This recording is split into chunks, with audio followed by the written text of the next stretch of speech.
Hello everyone, welcome back to my YouTube channel. Finally the R-Series season is starting. I'm so happy about that, and soon I'm going to race in Czech Republic in a rally that's going to be completely on tarmac. It's not the first time that I'm going to race in this place. Actually, I went there in October, and I had some good memories of this rally because I had a lot of fun. There were a lot of corners, and there were like sections with fast corners and sections with slow corners.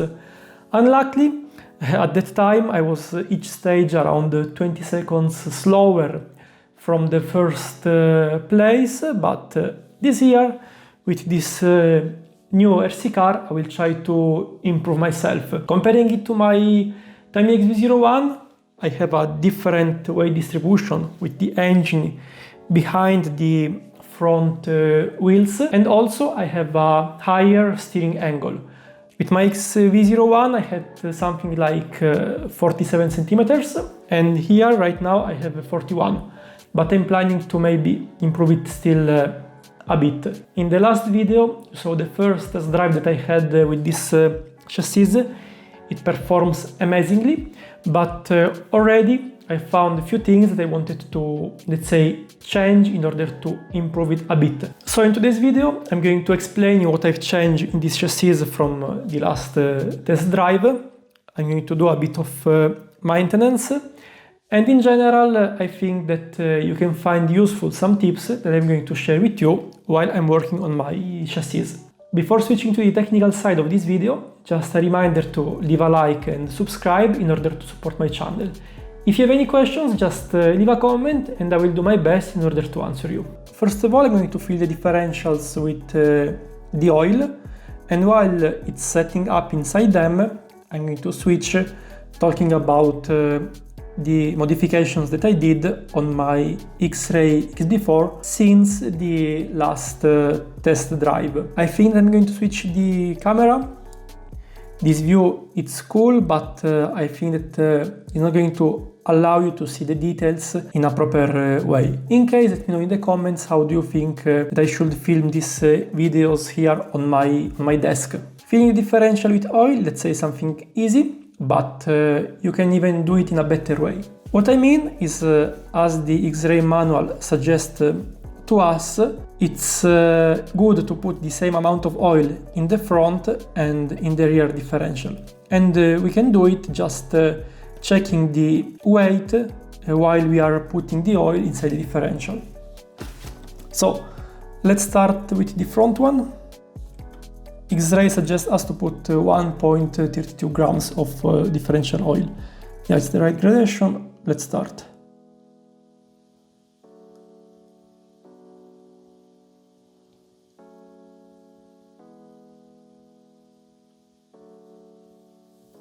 Okay, 1.3. If in your manual of your model you don't find, let's say, the right weight, or let's say the right amount of differential oil that you have to put, just try to put the same amount on the front and on the rear. While the oil is setting up inside the differentials, let's talk about the modifications that I did on my X-Ray XB4 since the last test drive. Talking about the things that I did in the last week in order to improve my chassis after the first test drive was to, let's say, focus on the weight distribution, to focus on the height of the servo, and also to try to reduce in the best possible way the overall weight of this chassis. So what I did was to replace this hex standoff from steel into aluminum ones. Here we have the older ones, and now I'm going to show you how much weight I've saved just with this modification.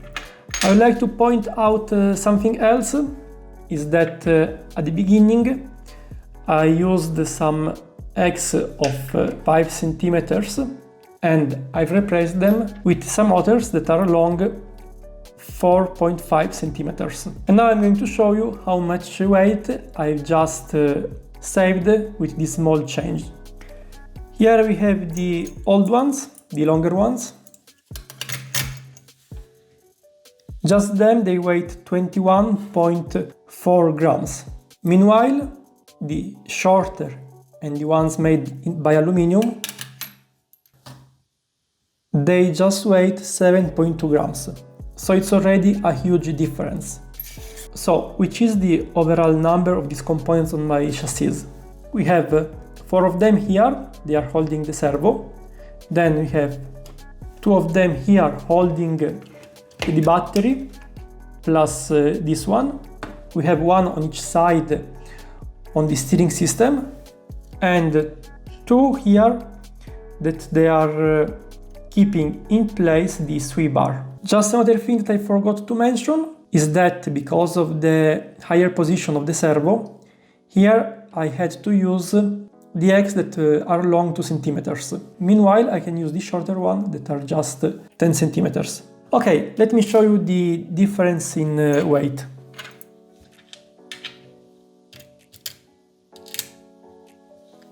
All these components weigh 32.5 grams.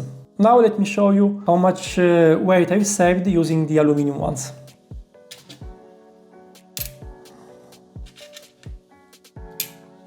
In total, they weighed 10.6 grams. It's a huge difference of 22.5 grams. And the majority of the weights were placed here in the front.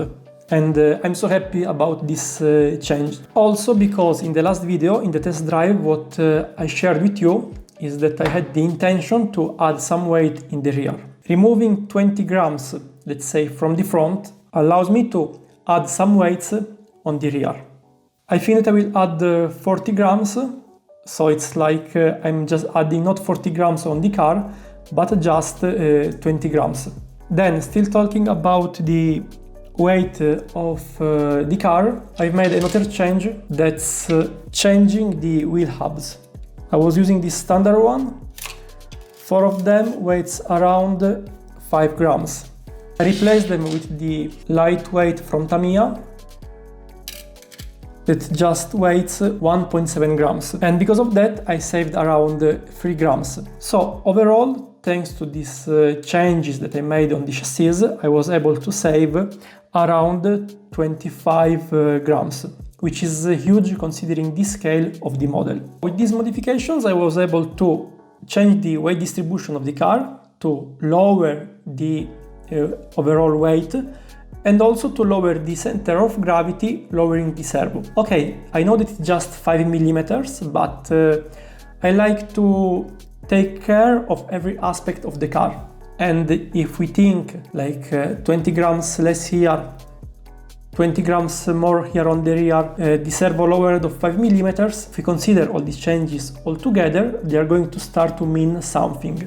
Let me close the differentials, let me put them in place, and then I'm going to show you something else that I always do on my chassis in order to, let's say, make them more perfect. Make them more perfect. Perfection doesn't exist, but we can try to get as much closer to it.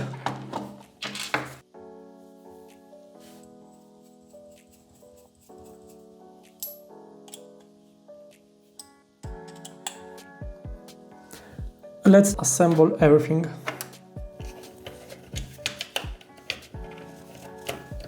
I really like to take care of my RC car in the best possible way, so let's go to the next step. If we take a look here, what I've noticed is that these components, as should be of course, they are not that much, let's say, stiff. They move a bit. You see? Here on the left side we have the suspension arm that's in place, and it's also smooth, I already checked it. But here we have some movements. In order to correct them without, let's say, blocking this part of the chassis, I'm going to put some really tiny shims. 0.3 should be okay. So, first of all, I'm going to check if these components move freely. Yeah, I can confirm it. So I'm going to put this small spacer. If it's going to be too wide here, we will not be able to move this component freely.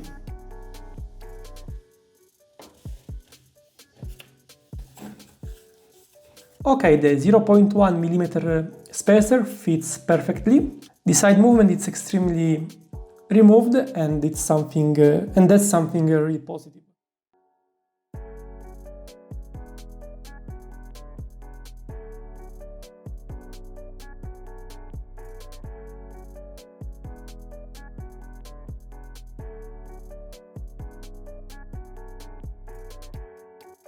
My hybrid, as I like to call it, RC Rally car is ready to debut for this 2024 RC Rally season. I know that in this video I showed you some, let's say, precise things to do in order to improve the performances of my RC Rally car.